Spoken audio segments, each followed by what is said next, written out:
Hello again, Broncos country. Really excited to chop up some Broncos with you all this week. Bourbon, Broncos, and no BS.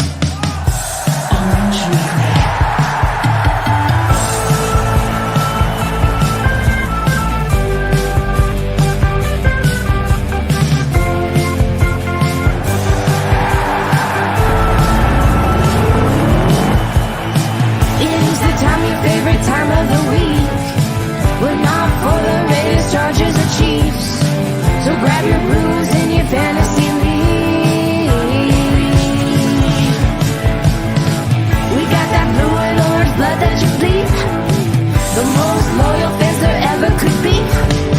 We are that mile high Broncos country.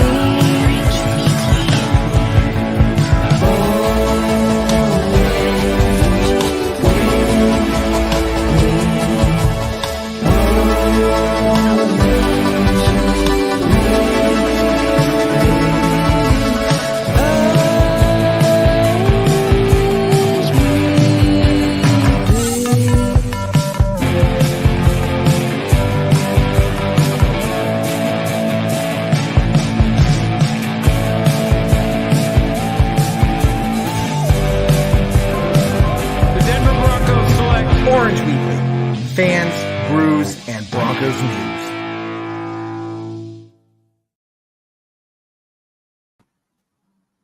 Hello again, Broncos country. What do you, is everything all right, David? You doing all right over there? Everything's great. I Good. did not know if you were going to find a more baffling hat choice than the visor. And I am so happy to announce that you have done it. I've done it. Is that, I don't know if that's a sailor's hat or a golf hat. What's going I will on? tell you this. I am not 100% quite sure what type of hat this is, You but look it has like a a button caddy. on the front. Yeah. and Oh, I can- see, now you look like a train, not a conductor, but like an employee on a train who goes around and takes the tickets or something. What? Where did you find this? The button. button. You gotta line up. Surprisingly, so this was my father's, and I don't know where he got it or what he had it for, but I've had it in my closet for a while, and since, as you can tell, I'm not in my closet anymore. I'm now moved into a new house. I found it during the move, and I am super excited for it. Fantastic. I love it. You got the Yes. old school logo. For some reason, it's in that darker shade of blue that you like with the old school logo. Yes, That doesn't make even any better. sense to me. Because Good I can for only you. imagine when this hat was made, they didn't use these colors. No, So I don't no, know. I would say that is at least an '80s hat. I would hazard a guess. It is an officially licensed product, though, Oh, so I wow. have that going for me. You do. Yes. You absolutely do. Oh man! All right, guys. Hey, how's it going? Hey, Clayton, welcome. Digging the hat. See, everyone's loving the hat. David, People thank are you. loving the Thank you hat. so much. There's lots of People loving feedback the hat. on the hat so far. Hey guys, welcome to Bourbon, Broncos, and No BS, brought to you by Orange Weekly. David and I are here having ourselves a little bourbon. And I think eventually on this episode, we will have to talk about the Denver Broncos. So, Eventually, but I really yes. want to see how much content we can get out of this hat first. I really, Yes, I would- because yikes, man, what else? I mean, what is there to talk about with the Broncos that we haven't already talked about it a dozen times this season? It's the same old story. But you know, I'll tell you what, though. I was watching our intro video, and of our intro video, we got people making plays who are no longer on the team, obviously, with Bradley Chubb. We got guys who have been injured making plays like Tim Patrick and Javonte Williams. And it's just it's crazy to see guys who should have been traded, like Alberto Cuebanam. It's like because he's just not going to be used by the coaches ever again. So that's an interesting look at it too. I'm wondering kind of obviously the coaches are seeing something that we're not, and obviously and not for nothing, our rookie's doing very, very well at that tight end position when he does get the ball in his hands, when he is throwing the ball, but.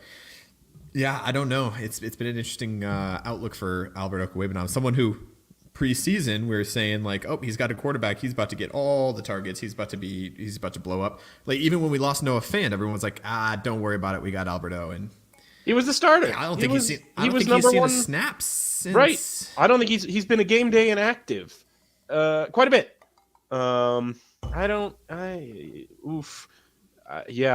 Yeah, it's I don't know if it was a couple of early season drops or what really cemented his fall, but boy, that he has fallen.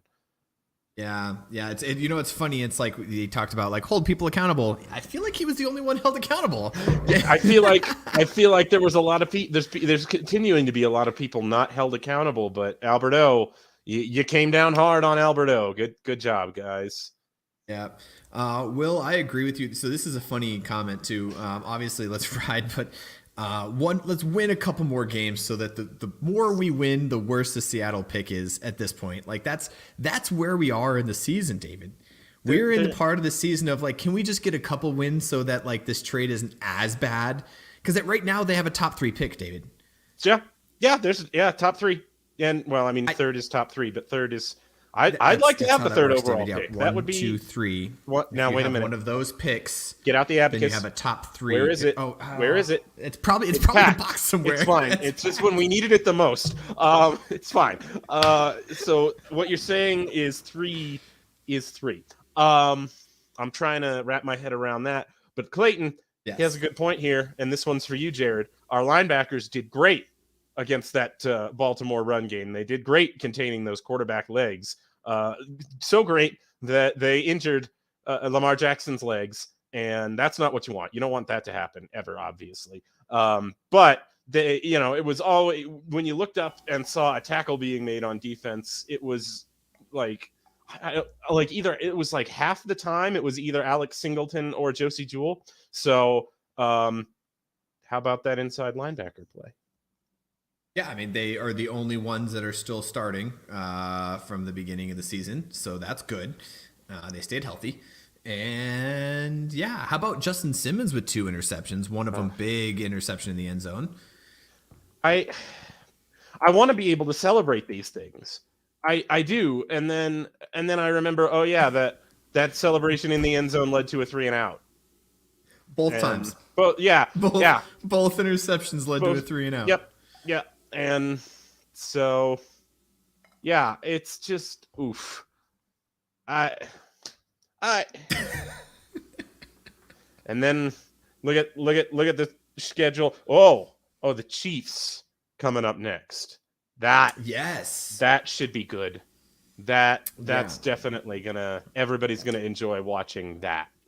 I will laugh so hard, like to probably crying and peeing my pants if we just beat the Chiefs. Oh my god! If all of our games that we play, for some reason we have the Chiefs number and just figure it out and we win, like I think that would just be the number one off of all this for me. Yep, I agree, and it was almost the icing on the cake this week against the Ravens because I bet, of course, on the Ravens to win and beat the spread. It was a generous spread. It was 9 points. That bet did not pay off. So not only did the Broncos manage to snatch defeat from the jaws of victory right there at the end of the game, they could not even manage to lose by enough to win me some money. So just all around. Well, first of all, that's on you for taking a 9-point spread on anything. I thought it was a good. I mean, they just lost to the Panthers, for God's sake. What am I supposed? But I mean, look at all of our scores have been close except for the first Raiders game. Like the first Raiders game was the only game that wasn't decided by like a score. Yeah, I know. I suppose it's just and I guess you probably didn't foresee Jackson getting hurt either. Lamar Jackson getting hurt is kind of a tough. It's true, but looking back on the way that game went, I feel like even if Lamar Jackson had stayed healthy, they wouldn't have beat that spread. They wouldn't have covered that spread. The Ravens. I feel like we wouldn't have gotten 2 interceptions the way we did. Maybe. All right, maybe that's a possibility. Right, and yeah. And yes, you're right. We did get 3, Keith. You're right. We did get 3 off the 1 interception. It doesn't mean we didn't go 3 and out. The interception was on right. It was like on our own 30 or 25 yard line. They got the ball. It was. It was. So defense again playing pretty well, but just not good enough. And here's the other thing too that's frustrating for me is. Obviously, we lost to the Panthers, terrible team. We lost to the Raiders, terrible team. And then we lost to a Ravens team who was a good team, who was also at that point in the game, by halftime, they were missing half their starters in offense, including their two of their starting offensive linemen and their starting quarterback. And they still figured out a way to win. They figured out a way to come together as a team, drive down the field, get the score, and win the game. And we haven't seen that once from the Broncos. Oh, and that's a playoff team because even with backups, they can do that. They can take a team, rally behind who they have in there, and play together as a team to figure out a way to win a game. And we've been in that situation multiple times this season and cannot find a way to get it done. Well, and this is why I'm not really that sympathetic to the most injured team argument because we're the most injured team. But A, like you said, good teams find a way to win anyway. B, the offense has been so consistently bad each week in the same way that I'm just not ready to call it out as injuries being the cause. There's just got to be another factor involved here. Yeah, like I said, that game really kind of put it in perspective for me because you're watching a backup quarterback with 2 backup offensive linemen against what's known as one of the best defenses in the league. Just figure out a way. And a coordinator that just found a way to get it done. Like the one play where he scrambled, got some extra yards. The guy was covered. Our linebacker had him covered and then ended up turning upfield just because we couldn't get to the quarterback in time and gets it down to the 2-yard line. Like that was a huge play for them because they're playing for something more. They're playing to get better position in the playoffs. And you could tell we were not playing for anything. Like that's really what it came down to.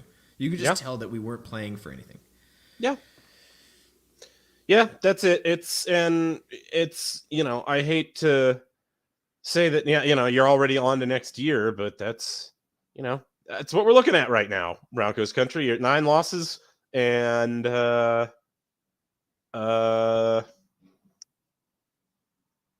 don't have my hibiscus out, but I could safely say we're mathematically eliminated from the playoffs. I think this one's over. The Raiders, 2 games out of the final wild card spot all of a sudden. So just, that's the thing too. It could have been us. It could have been us. We could have been that team that looked so pathetic for so long and now is starting to figure it out and has a 3-game win streak going. But no. Yeah. So I put it in the show notes, guys. Like so now what? Like that's the big question hanging on everyone's mind. Cause I feel like, we could sit here and talk about what has been and what can happen, but like, what's the answer? Mm-hmm. Like I don't think it's a single-sided. I don't think it's I'll go on my high horse again on this one, but everyone keeps saying fire Hackett. Hackett's going to do the job. I thought about this the other night. I may have had a couple whiskeys in me, so I'm sorry. Mm-hmm. But I thought about this.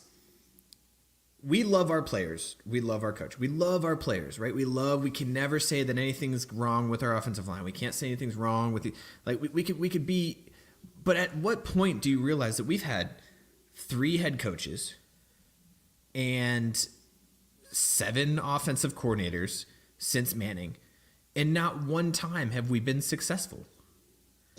Yeah. And you don't know. And at this point, you're just like, because at this point, everything's changed. Your ownership has changed. Your GM has changed. Your quarterback has changed. Right.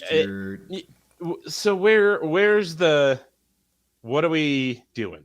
Where's the disconnect organizationally that you can't solve this because you can't take the name of a franchise like this and just year after year, year after year disappoint with it. Because at a certain point, and I don't know when it's going to be because Broncos fans are Broncos fans. So I don't know when, but at a certain point, you might start to lose your fan base. You hate to talk about it in those terms, but at this point, you're getting to that point where it's just futility, year in and year out, and just this. Every year you start out with hope, and by the end of the first month, the writing is just on the wall that you didn't need to bother, and it's oof. It hurts, Jared. I try to say I'm dead inside. I mostly manage it, but there's a deeper pain. Yeah, no, definitely deeper pain. So I'm trying to think. Last time we had a top 5 overall, 2018. We got Bradley Chubb. That's hard to say because we just traded him away. And then let's see. Noah Fant's gone. We still have Bowles, Judy, and Surtain. But I'm trying to think of when the last time before 2018 the Denver Broncos had a top 5.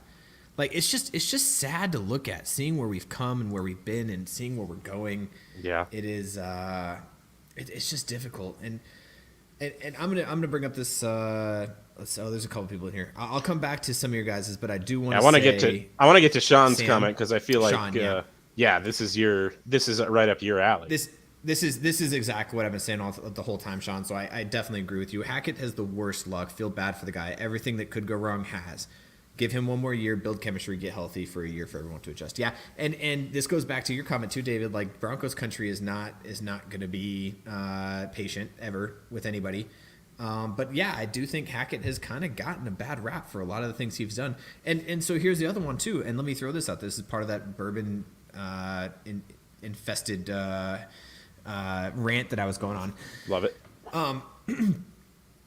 All of the play callers that we've had. And this is what it was, and I'm not gonna lie, I was waiting for Kevin to get on, but I'll wait till Kev Dan gets back. But the biggest thing is this: like everyone at the halftime hash was saying, like, our playbook sucks, our playbook sucks, our playbook sucks. So here's the problem. So we have at the beginning of the season, you go, okay, Hackett can't call an offense and head coach, so he goes, okay, cool, I'm gonna give some of the head coaching stuff to somebody else. Okay, now Hackett can't call an offense. Okay, cool, I'm gonna give offensive play calling to somebody else. So now this new guy, it's not his fault. It's right. It's not the new guy that's calling the play's fault. It's Hackett's playbook. That's the fault, right? It's guys. There is a lot of plays in that playbook. You can't tell me and John will say it every single time, every single week. He says, "Why do we throw it to the guy that's short of the sticks every time on 3rd and short?" And here's the problem, guys. If you look at those plays, how many routes are going short of the sticks? 1. And it's his outlet. And it's because Russell Wilson decides to only throw to his outlet so he can have stats with 102 quarterback rating with only 189 yards on the game with no touchdowns. Now, so that people afterwards could be like, his stats looked great. Did they, though? See, now here's where I'm going to push back on that a little bit. And it's because a couple of weeks ago, we were talking about the Broncos wouldn't get the ball out of Russell Wilson's hand on 3rd down. So I think that we've seen a little bit more of an adjustment to that, and it's just, all right, you want to get the ball out quick. Great. The routes are not that far down the field when you've got getting the ball out that quick. So I'm not entirely sure it's a Russell Wilson decision just to pad his own stat line, because Russell Wilson knows just as well as anybody that right now the stat line that matters the most is wins. And whether or not, and I know that a quarterback wins is not an actual stat, but it's also one of the only stats that most people ever talk about. Like it's the way that quarterbacks are measured, rightly or wrongly, whether they win games. And I think that it's really more a question to me of this offense just searching for answers right now. When you see them throwing short of the sticks like that on 3rd down, they're searching for answers and they just don't have any. So here's the thing: when you throw in for the record, every team throws short of the 3rd down, and because you're trying to get the ball into the hands of your playmakers, like that is what you're trying to do. Yeah. So it was the same thing. Remember when we were giving Noah Fant a lot of crap last year because we would give him the ball and he just couldn't break tackles. Like he wasn't fast enough to break a tackle. He wasn't big enough to break a tackle. Like he just wasn't getting those extra yards when we gave it to him short. So now look at the rest of the field. Everybody that's getting it short is being tackled immediately. Mm-hmm. So either they're reading exactly what we're doing, or it's obvious, which I believe it is obvious that we're trying to get the ball out of his hands. But there's stuff that's downfield that he can get the ball out and search down there. If you look at it, like there's deeper slants. There's like stuff that he could throw off of a 3-step break but he's just not doing it. He's looking at his outlet right away because he knows it's probably going to be at least there. And because of the way that the system is built, and you probably have an outside linebacker, he just has the running back go to the opposite side of the outside linebacker. The guy's open pretty quickly, but we don't have the speed or athleticism to get that ball in his hands to get the extra couple of yards because they have the closing speed better than we do. Well, and he also being delivered in front of him. Well, that's the thing. I think he doesn't. I think there's an obvious lack of trust in the offensive line right now. I think you can see. I mean, I think that leads into it too. And that you can blame injuries all you want, but the bottom line is it's just they're not playing that well up front. It's an average to below average offensive line, and it's not allowing Russ to take the deep shots that he loves. He doesn't. See, that's the thing about him. He doesn't want to throw the outlet necessarily. He wants to be throwing the hero ball basically every single play, I think. And it's not there for this offense right now. The guys are not getting separation down the field, but also you're right. I think Russ is not seeing plays that are there sometimes. It's just that it's a whole combination of things right now that is just adding up to an awful soup. Yeah, so I want to come back to this one because I will sit here and I'm not going to bash Russ, but I will 100% tell you that Russ is just not playing well, right? And I you have to be able to admit that, and you can't blame everybody else around him. And yes, I believe that there's probably levels of if we had Javonte Williams, if we had our full wide receiver core, we probably could get Jerry Jeudy in a slot and doing a 2-yard and get the extra 3 yards after he gets his ball in his hands. But here's the problem is, if you believe Wilson will be a star, tell me right now, at what point in his game have you seen strength? They've tried rollouts, they've tried quick passes, they've tried deep passes. His deep passes have looked worse than I've ever seen. They've tried deep passes, play action. None of it's been working this season. Yeah. And they've tried everything for him. So if you think that it's a play calling thing, they've literally tried all of it. Well, and this is the other thing about that is you don't want to oversimplify this too much, but every NFL team runs variations of the same plays. Like, that's the thing. There's not so much difference between all of these playbooks that the playbook alone accounts for how bad the Denver Broncos offense is. That's not the way it works. Different offenses use different plays more frequently than other offenses do, other formations, et cetera, et cetera. But every NFL offense knows how to do all the other things that every other offense in the NFL is doing. Does that make sense? Like, there's nothing. 100%. There's nothing that Nathaniel Hackett is doing that nobody else in the league is saying, yeah, that's a good idea. We don't have that play. Oh no, we definitely don't have this sheet of plays in our playbook. No, guys, that's not the way it works. Watch any game in the NFL. Watch the Chiefs game. Watch the Chiefs offense next week. The difference is execution. Yeah. It's not that he's calling crazy extra like special plays on second and medium. You're probably going to go medium to deep on second medium. Like, that's how that works. Yeah. And it's whether or not the guys are getting open or the quarterback is finding the guy that's supposed to be open. It's the same plays. And that's what I was trying to say. It's like, if you think if it's Hackett play call or Hackett playbook, because somebody mentioned here it's like Hackett's playbook for Aaron Rodgers. It's not Hackett's playbook for Aaron Rodgers. It's an offensive playbook that obvious. And so that goes back to my question of like, well, if everyone's crying and asking for an offensive coordinator that can go to Russell Wilson's strengths, tell me at what point this year you see what Russell Wilson's strengths are. Yeah. That's really what it comes down to. Yeah. And because I believe, and I think that Hackett is getting the end of this, and he probably will because he's the easy fall guy. Ultimately, by the ownership, he's going to be the easy fall guy. Yeah. But at what point are you looking at this and going, okay, maybe it's not his fault, because he has literally tried everything that we're saying, everything that the media is saying, everything that all the couch coaches are saying is like, is do this because it'll work. And I'm on the same page. I've been on every Tuesday saying the same things like, hey, let's try this. Why don't we try this? And guess what? He is trying it and it's not working. So at what point do you look around the coach and be like, hey, he's trying to get the ball in the right hands. He's trying to get the ball out faster. He's trying to get him out of the pocket. You saw that this week, and it's just not working. So, which is why I think we're a little dead inside, because at what point do you look at this and go like, so what is next? right? Like what is the answer? And because I don't think a new coach is going to be it, but that's just me. Yeah. All right, let's get to some of these comments. Sorry, guys, I'm running a little bit behind on comments here. The guy on TikTok tells me Russell Wilson's key stat in 2022 is numbers bathrooms. He still has more bathrooms than touchdowns this year. Thing. So many cogs in the machine. Sean says, so many cogs in the machine. Fixing one won't fix everything. Wilson has said 7 different offensive line packages to start this year because injuries. That's, again, you could look at injuries too, right? He doesn't trust his offensive line, which is, you are seeing that on a few plays. I think someone here is saying he's seeing ghosts. Yeah, Victor. He's seeing ghosts.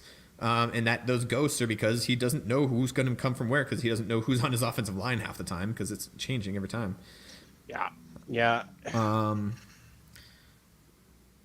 Okay, here's a question, kind of moving on. I'll get to some of these. What kind of defense do we think we're going to be playing against the Chiefs? Do you think we change up anything against the Chiefs? No.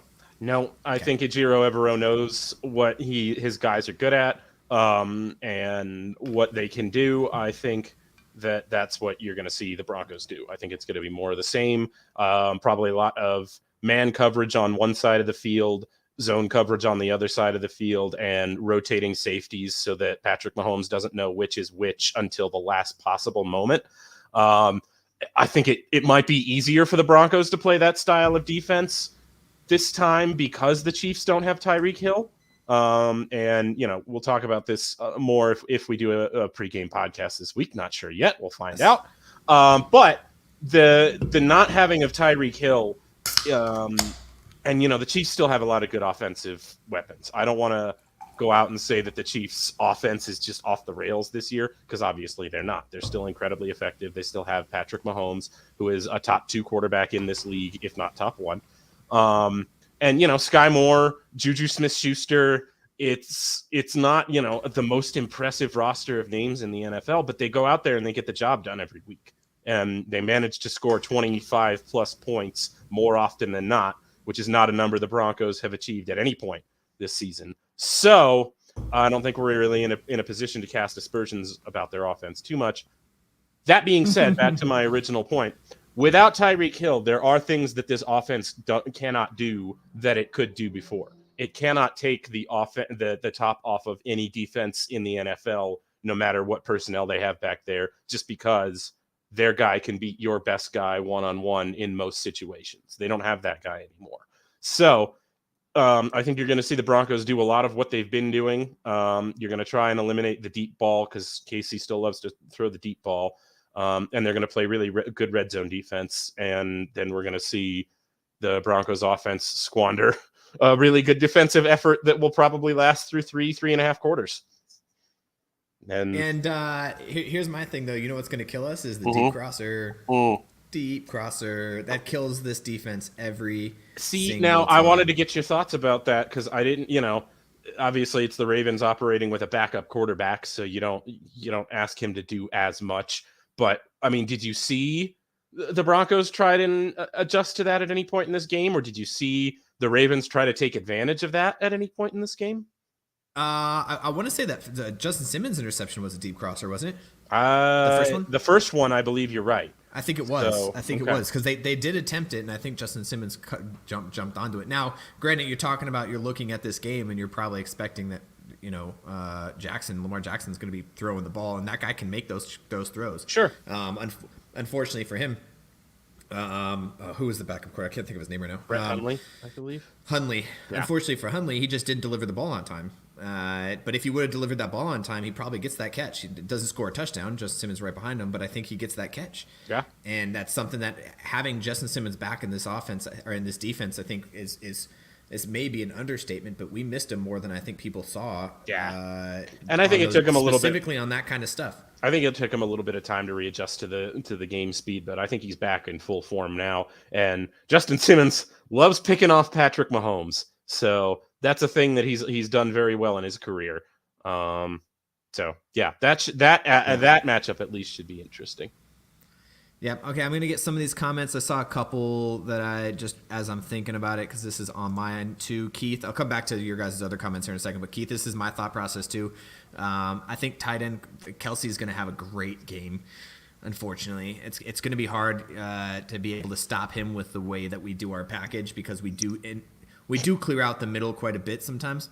Sorry. One Well, more you time, said David? the way we do our package. We do our package. Right. Yeah. No. That. Our D is not going to be able to perform with the way our package is set up. Well, know? sometimes when you try to shove the D into the package that it doesn't fit into, then you've got some problems there, especially with a tight end who doesn't want to accept the shoving of the package. Package, yeah. No. So when the tight end is elusive, it's really hard for the D to stop that tight end. I get it. We're on the same page, Dave. Absolutely right. This is not an After Dark show. Great analysis. Right, no, this is grade A analysis right here. All right, Clayton says a little bit of spy, man-to-man, think blitz, baby. Yeah, I do think I do think that we're going to end up blitzing Josie Jewell probably quite a bit, Singleton a couple times. I think we're going to need to blitz because the other thing that you see is if you give Patrick Mahomes time more than the 4 seconds, then he's going to be able to find an open receiver with this offense. Like you're going to need to get that ball. Yeah, if you give Patrick Mahomes 4 seconds, you're that's it. Like he's going to scramble left and he's going to scramble right, and then he's going to throw across his body to the left. 9 yards down the field, not looking, and about like 40 yards across the field. And of course, the receiver that he throws it to will have nobody within 20 yards of him. So, Patrick Mahomes. Mom, thanks for the hat. This was Dad's, so definitely love. Thank you for more love for the hat. Shout out to Mama. Thank you. Shout out to Mom. All right, Josie Jewell had a great time. Yep. Let's see. Chiefs runner on tight end. We're going to see a dub. Clayton's calling a dub. Clayton's calling us to beat Kansas City. I think he has a lot of hope right now. Yep, absolutely. And hope only creates darkness. Oh, as we've learned many times. And it's at this point. Listen, I don't want to say to anybody you shouldn't hope, because that's a good thing. Always with the hoping. That's where I'm at. Just anytime you can muster that, hold it. Hold it. But Clayton says, man-to-man will help. The spy. Yeah, I don't know if we need to spy Mahomes as much as we used to have to. No, I definitely think we're gonna have to get to him. We're definitely gonna have to get to him. Clayton, thanks for the stars as always, man. Really appreciate your support. If you guys liked our little back and forth about tight ends and big D's, packages, give us stars. Yes. We would like stars for our big D's. No, that's still not. No. The way that we talk about our packages, that's not. When I introduce my package to Jared's tight end, no, because it's not my tight end. No, well, you know what? We'll workshop it. We'll get back to you. Just give us stars. I appreciate it. Thank you so much, Clayton. Big sack game for us. 7 sacks, 2 picks.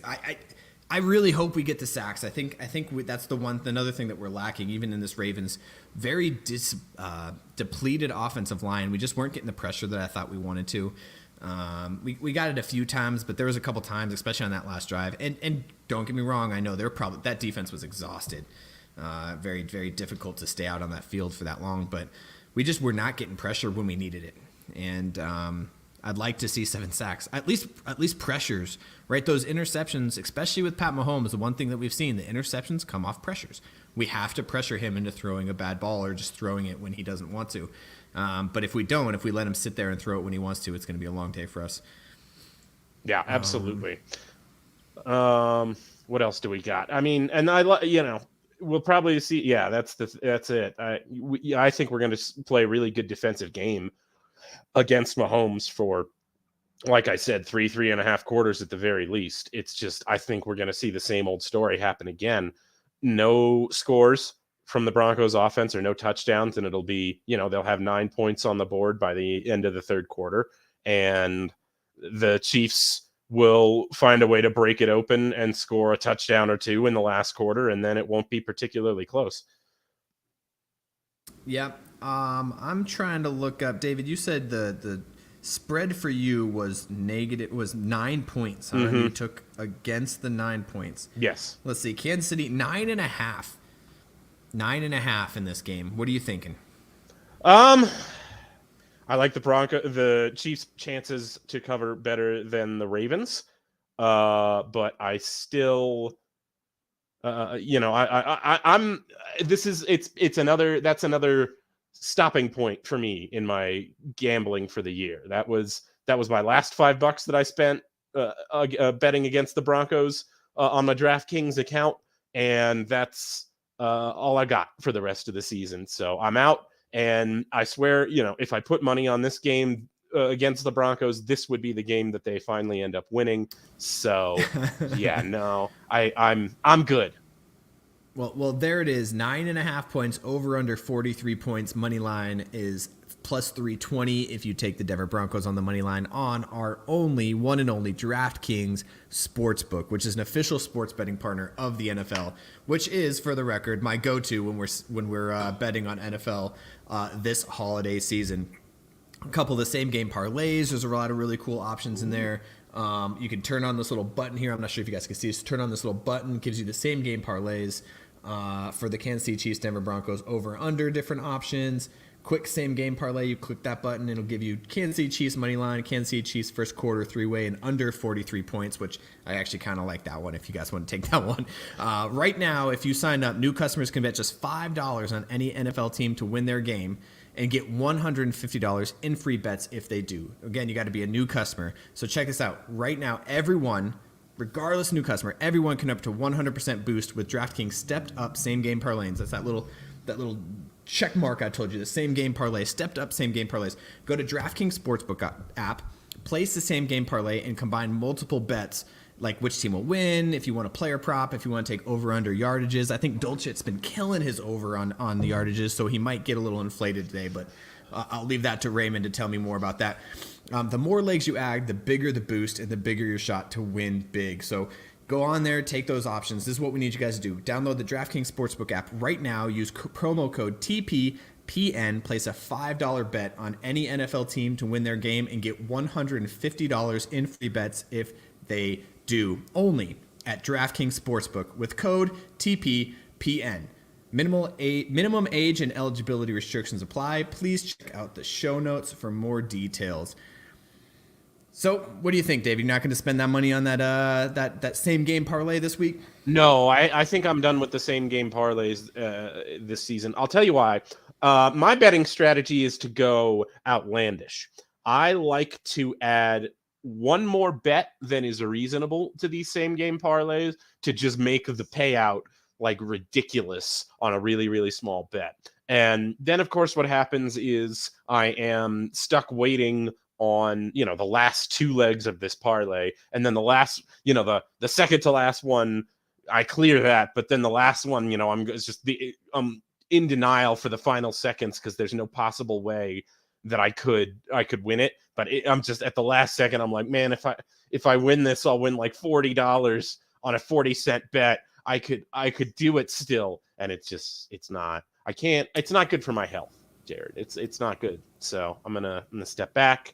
But what about you? What are you thinking? How are you feeling about that? I'm thinking there's a couple of these same game parlays I'm kind of liking right now. If I do the quick same games, under 43 points, I do think where defense steps up. We haven't once had scored over 43 this season total.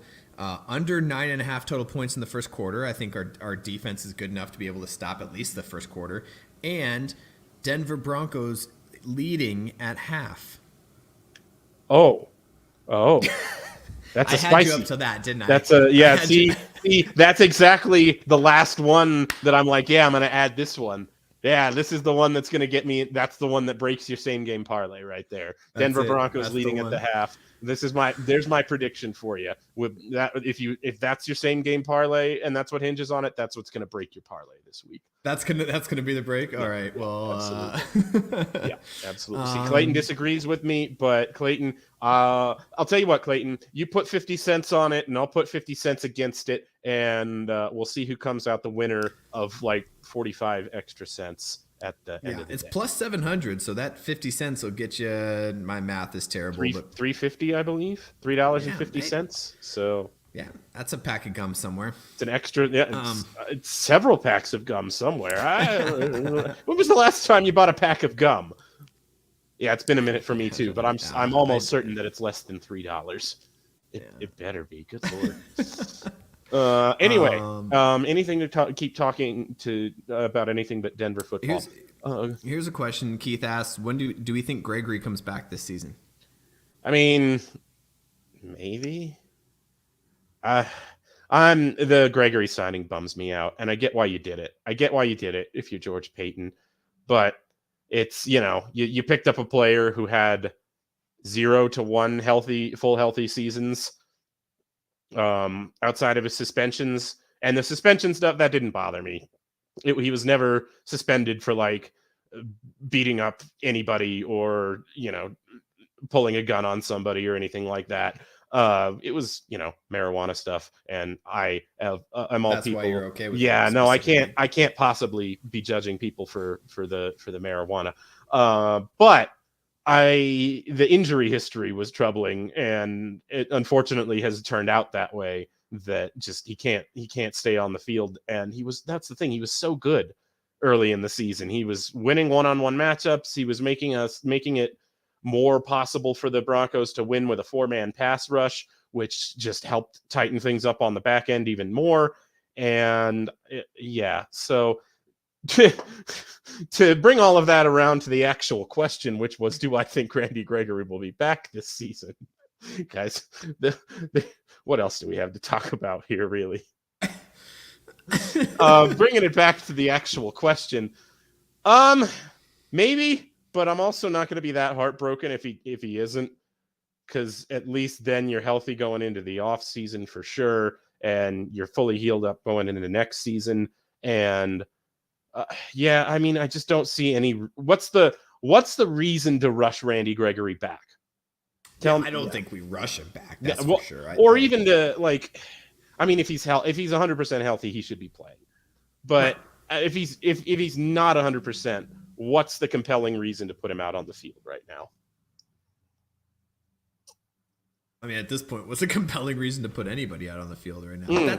That's too negative. That went way too far. That is too negative, because quite frankly, I was going to say, what's the compelling reason to keep having this show every Tuesday night? But look at our loyal audience. Look at our loyal viewers. We've got Keith here. We've got Clayton here. We've got Sean here, who I believe was actually a newer visitor. I haven't seen Sean here all that often. Welcome, Sean. We've got Mama here. We got our fans. We got our Victor, people. Andrew. Thank you guys all for joining us. Yeah, absolutely, guys. Yeah, Allison with the DB for L, baby. That's what I'm talking about. Denver Broncos for life. Let's see. Here's my thing. I want to keep watching Broncos football. Boy, yeah. But I would like to watch it in a less depressing mood. Yes. And I'd like to watch it not being so sad. And I'll tell you what, even if we win next... Oh, I lied. If we win next week, I'll be good. Kansas City, if we could beat Kansas City, you know what? We already lost to the Raiders twice. That is hard pill to swallow. At one point, we were 2 of the Raiders' only 3 wins. Now they've won a couple in a row, which is interesting, but still not great. 2 of the Raiders' only 3 wins, which makes me really sad more than anything else. We are 3-9, top 3, worst teams in the NFL, the worst offense in the NFL, and that's not close. For the record, the next we could probably score at least 3 touchdowns a game for the rest of the season and probably still be one of the worst offenses in the NFL. Like, that's how far off we are. Top defense, biggest difference between good defense and bad offense in the league, which again goes back to David. I'm going to bring it back into it, man. The coaching conversation. Everyone's calling because it's not a good. Oh, the offense isn't doing anything because the coach isn't bringing them together as a team. Well, then how is the defense doing it? The defense has got to come together as a team too at some point. So you're going to blame him for only the offensive side of the ball not coming together as a team, but not the defensive side of the ball. Like now, and I will say this last couple of games have been difficult, and not just for him, for the whole team. It's hard to lead a team who's down in the dumps as far as they are and giving up leads and losing at the end of the games. And that is part of one team wanted it more than the other. That's really what that came down to. That last game is the Ravens wanted that game more than we did. Because we weren't playing for anything at this point. We're not playing for a better draft pick. We're not playing for playoffs, certainly. We're not playing for the playoffs. We're not, this one's over. And the players know it. And yeah, that's the thing. We're seeing it. We think it's depressing from our perspective, but the players are not. This is not like a thing where the players go out every week and just say, well, this will be easy now. Like that's not what goes on, guys. The players are not, wherever fans are, as far as a bad mental place, I can tell you the players are in a worse mental place, right? Worse place. Yeah. Yeah, for sure. And so it's just there, and then they got to go out and try and do it again the next week, and knowing for an absolute, maybe not absolute, but an almost absolute certainty that they might get their butts kicked, and it's just, and they got to go out in there and do it anyway and freaking try. So that, yeah, I do think with the Kansas City, a lot of these guys that are in this team right now, we don't have Brandon McManus is the only Super Bowl 50 guy left. So we don't have anybody from the old regime who, the Aqib Talib snatching necklaces league of where the Oakland Raiders. At this point, the Broncos have. The team that we have right now, the Broncos we have right now, have only seen Kansas City be dominant. And at this point, the one thing that I think they could play for this is to play spoiler and to play for that pride of playing spoiler. And they're not spoiling anything other than maybe taking away their number one, because now there's only one first round bye in the playoffs. But they're playing spoiler to a team who's supposed to be a lot better than them with a 9.5 point spread. You got to play for something, and that's what it is. You got to play to beat a division rival. And play spoiler to someone who's a 9.5 point spread. That is embarrassing. Yeah. But, LOL Broncos. Your dead inside is getting worse. Can you be more dead inside? Is that what's your dead inside? Is it just dead? Like there's no further down. Oh no, it can go deader. Like I can go deader. I could just blank out, start maybe drooling a little bit, and then eventually just slump out of my seat onto the floor. And that's what we call level 6 out of 10. All right. There's a lot further left to go. I would say I'm at a 4 out of 10 right now. And I'd say my 4 out of 10 is probably a lot closer to most people's 7 out of 10. But still, it's not something I recommend for the average fan. Let me put it that way. You gotta train for this. Hey, it's your cat. Hey, Nova. Nova, get down. Nope. No, she's some mad. of the Broncos left. Yeah, no, she's gonna remember that. So she's staring at me. Yeah, she's mad. She's mad. You have to. All right. All right. So here's the other thing too is, and the media is gonna be talking about this. It's gonna we're gonna see some sort of. It's like the coaching carousel thing. I'm getting over the streak thing, and that they're going to be talking about that probably when they do interviews throughout the week, when the media meets with them the day of. That's all they're going to ask about. Like, oh, well, how do you feel about was it 7 games, 8 games? I couldn't tell you, but I will say that you mean a losing streak against the Chiefs? Yeah. Oh, it's probably got to. It's more than 10 games at this point. It's definitely more than 10 games because they haven't beaten them since the Super Bowl season, which was 7 years ago. So it's at least 13, 12 games. Anyway. Well, I put in Broncos losing streak, and the first thing that comes up is the 12 game. Yeah, 12. Of course, is from kansascity.com. Inside the Broncos 12 game losing streak to the Kansas City Chiefs. Well, so the old saying. And the old saying is, the best way to get over an old streak is to get under a new streak. So the best way, now think about it, turn that around in the old brain for a minute. And when you come out the other side, you're going to realize that what I meant was the best way to get over losing 12 games is to win a game, thus starting a new streak in which you beat the Chiefs every time. Now, am I saying this is likely? No. Am I saying it's probable? No. Am I saying that I have even a little morsel of faith that this could happen. Sure. What the hell? What the hell? Self-question time is over. We've got 10 minutes left in the show, baby. Self-question time has just begun. Hey, this is what happens for the you know Kev's never gonna let us run a show by ourselves again. We're done. We had a 10-minute episode of just the only reason that the pregame podcast works in any way, guys, is because we have a semblance of a structure to that show. We've lost ourselves, we've lost the show, and yeah, hopefully Kevin's not still watching. Yeah, if Kevin's still watching, we're sorry, bud. And we're keeping this strong. We're keeping the show going strong. Yeah, we're making it. We're hanging in. Mm-hmm. Yeah. We're doing better than the Broncos have this season. Well, that's true. Well, let's finish it off, man. Let's end it up. We got about 10 minutes left of the show. Any last minute questions from anybody, please post them. Let us know what your thought process is. This is Clayton. Yeah, he's loving it. It's just keeping it real. This is as real as it gets. No, this is real as it gets. And we're trying not to be honestly, I'm really trying not to get negative. But there's so much you could do in this situation, and do I want to be sitting here at 9-3? Yeah, absolutely. I'd love to be sitting here at 9-3 with 30,000 viewers and people talking about how great the Broncos are. Let's talk about this. Did you see the dude burning the jersey, Russell Wilson's jersey, on Twitter? Pass. Yeah.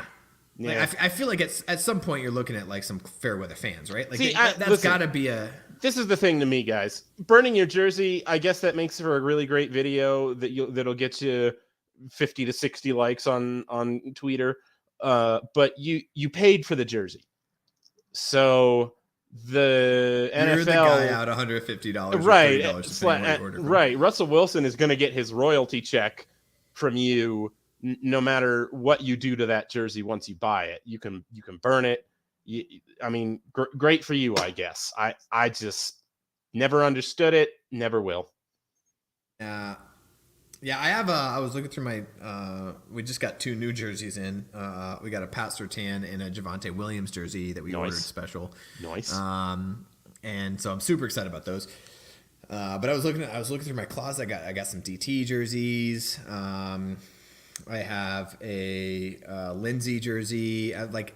Obviously a couple of Von Millers. I'm just looking through the list of just some of the players that I really loved, and it's just we don't have them anymore. And talking about a little bit of the future while we have a little bit of time, we can kind of start speculating that this offseason might be the biggest offseason for the Denver Broncos since the Manning era, I think.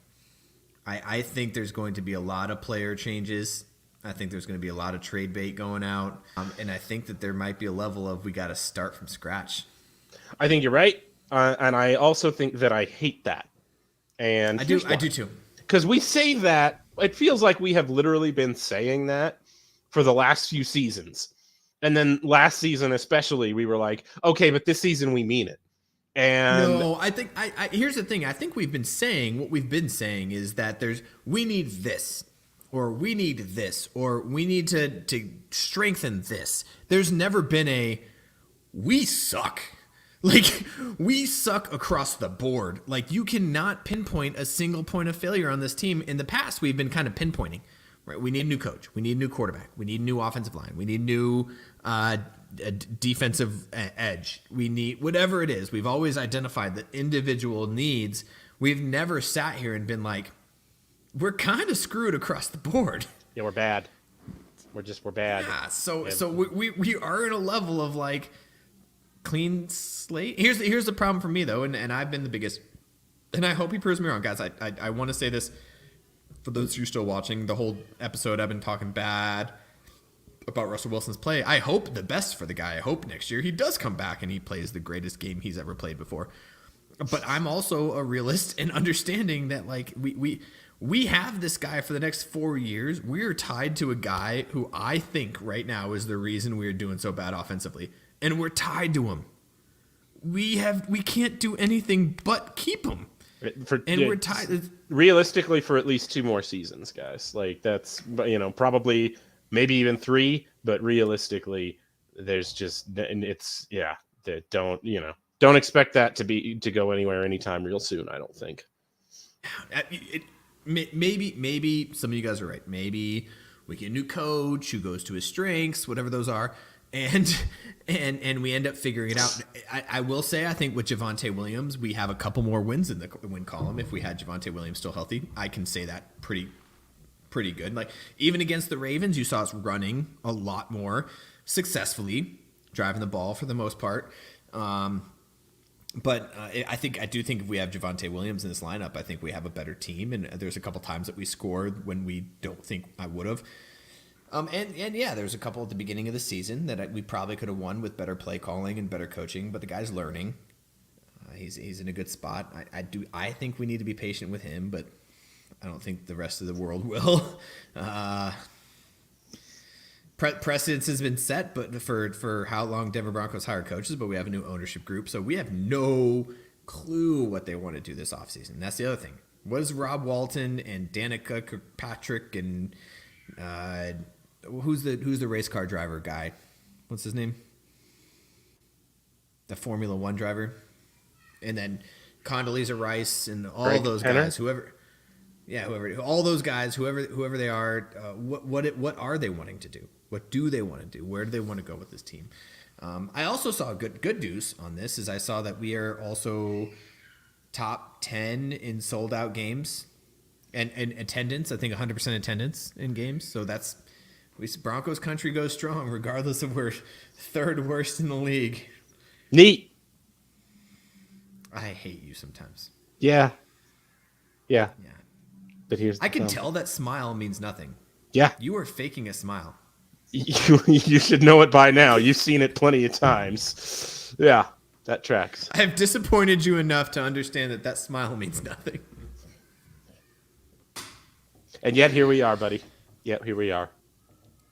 Oh, man. All right, so closing thoughts, man. We got closing up this episode. Kevin's never going to let us run an episode again by ourselves. Well, here's the thing. So this is the kind of back and forth you get from the pregame when we decide to have a little bit of fun with the pregame and we decide to do the pregame. For the record, guys, I'm sorry. I've been moving. Work's been busy. It's been a lot going on in my life. I had COVID at a certain point. It's been a rough 6 to 8 months for everybody. But final thoughts. Sunday should be a really nice day to get the thing done that you have been procrastinating.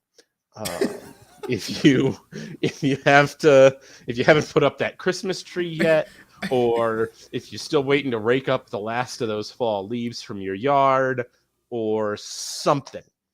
David's over here giving home improvement advice on a Broncos podcast, and I know so little about home improvement that this should tell you a lot about how I feel about this week's game. Now, Clayton here. Clayton's not only going to be having a great time predicting that the Broncos are going to win, but he's going to have a nice grill going on before the game. He's going to have some delicious smoked meats. So it sounds like if you want to hit up a party, head over to Clayton's place. Myself, I will be watching. I will be questioning my existence as I watch, and I hope that you guys out there find some better,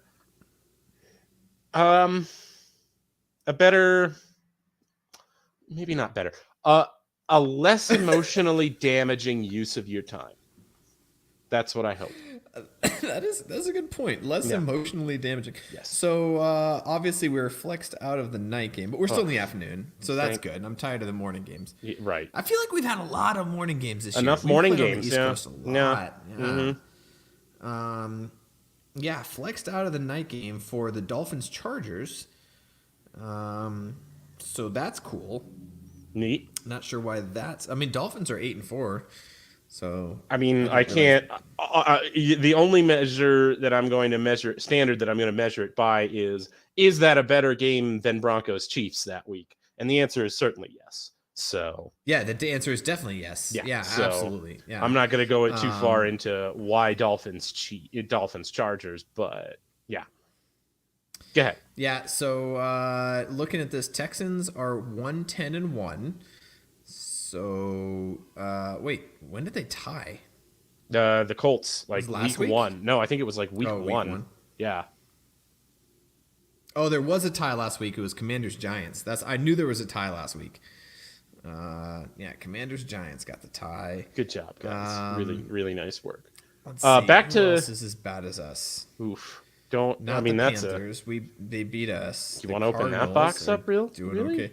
Jaguars are playing better than us. How are you feeling about that? I mean, we beat the Jaguars. Rams. Ooh, the Rams are as bad as us, and they went to the Super Bowl a couple years ago. Last year, they won the Super Bowl. Oh, they're Super Bowl. I said that last time too. Yeah, you did. Yeah, they won the Super Bowl. Yeah, they're defending Super Bowl champions right now. 3-9, playing Thursday against the Raiders. Just signed Baker Mayfield. 5-7. So Raiders, ever since they beat us, Baker Mayfield is just now claimed on the Rams as a backup. Claimed Baker Mayfield off of waivers, and he might play because, of course, Rams quarterback Matthew Stafford just went on the IR, so his season essentially over now. So yeah, you might see some Baker out there, Jared, locally. Baker Mayfield playing for his third game or no, I guess it is second. Third team in 2 years. Yes, third team in 2 years. I'll take that. Yeah. So how about the Raiders winning 2-3 in a row? Like after beating us, they just went on a win streak somehow. Now they're 5-7. Okay. All right. Less depressing things. I'm gonna wrap this up. Hey guys, thank you for following. Hit that like button. Hit that. I think Glenn's comment is based on your hat. At this point. And Glenn, apt comment. Thanks for making it in. Love Glenn. Check out the Mile High Round Table and all their things that they do over there. Glenn, if that's not the show that you're actually on, I'm sorry, because I get really confused with this Broncos podcast scene. But we support all you guys. All of you. Glenn, we love listening to you because you guys are awesome. Wherever you are. Yeah, I think because Mile High Round Table is kind of split up, and then it's not Round Table, but it's also like the Mile High. Let us know in the comments, Glenn. But also, while you're letting us know, correct us. What do you think of the hats? That's more important than anything else. I'll say this: your thought process. I've come around on the hat. Yeah. Thank you. Mm-hmm. I will say during the course of this episode, I have come around on the hat. I am also like kind of digging it. I'm starting to really enjoy it. It's really not bad. Yeah, thank you. I appreciate it. Spoilers. Good. No, I'm just spoilers for our Orange Weekly viewers, and I know Team Puffball and its many members out there might be a little disappointed to hear this, but there will be a new hat style for myself before the end of the year. It will not have a puffball on it, so you will just have to wait and see, because that is all I'm going to give you as far as information. So, are we changing to Team Puffball, Team Visor to Team whatever this hat's called, and then whatever you end up wearing? Well, maybe when we put those, maybe when you put that hat on and I put the new hat on, we can form a new kind of joint team where headgear is less emphasized. Yes, and tight ends and big D's are more emphasized. They're playing for the same team. Yes, and for the same together. team, integrating each other into the anyway, yes, we're gonna gel. Clayton's got it. We're gonna gel. And that way we will be on the same team, gelling together moistly. Anyway, that is what I would look forward to if I was an Orange Weekly fan, and that is literally my last word of this podcast. Okay, well, I'm just going to end this off. I'm going to say, hey, guys, thank you so much. Liking, following. Clayton, again, thank you so much for the stars. And for those of you who've sat through our ridiculous charades that we've been having this episode, really appreciate it. From the Orange Weekly staff to you, have a happy holidays. Thank you guys so much for watching us. And as always, we ended off on a very strong Go Broncos. Do what I like, yeah, I do what I like, yeah, I do what I like. Sipping goose, if it's right, and I go with the flow, yeah, I go with the flow, yeah, I go with the flow, cause I know I'm the show. In the zone, here I go, in the zone, here I go, in the zone, here I go, yeah, they know I'm a pro.